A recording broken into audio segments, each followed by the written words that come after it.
Assalomu alaykum kanalim obunachilari, videoni oxirigacha kuzatib boring. Like bosib obuna bo'lishni unutmang. Chet elliklar yerlarimizni egallab olmoqdami? So'nggi kunlarda ijtimoiy tarmoqlar orqali yurtimiz yerlari chet elliklarga berib yuborilayotgani yoki sotilayotgani haqida xabarlar keng tarqalmoqda. Kadastr agentligi bu xabar yuzasidan munosabat bildirdi.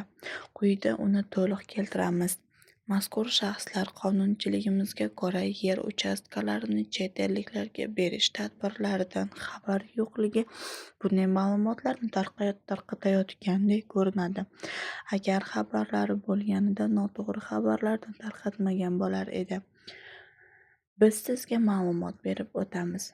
Yer uchastkalarini berish, realizatsiya qilish talablari Yer kodeksi bilan belgilangan hamda uning 17-moddasiga muvofiq chet ellik fuqarolar va yuridik shaxslar, fuqaroligi bo'lmagan shaxslar, chet el investitsiyalari ishtirokidagi korxonalar yer uchastkalariga faqat ijara huquqi asosida ega bo'lishi mumkin.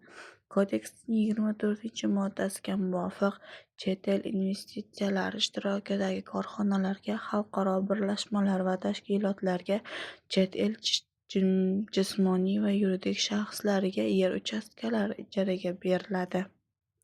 Xo'p, ijaraga bersak-u, xususiylashtirib olsak-chi, unda nima qilamiz deb vahimaga tushmang.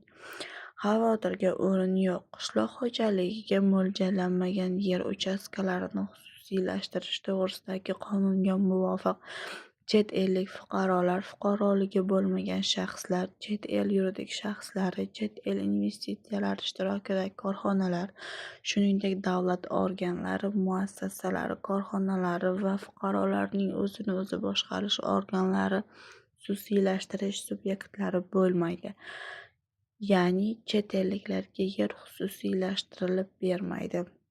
Xo'sh, agar qishloq xo'jaligi yer bo'lsa-chi, uni xususiylashtirib oladimi deb o'zingizni qiynamang.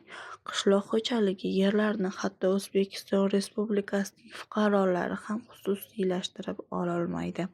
Xayr, salomat bo'ling.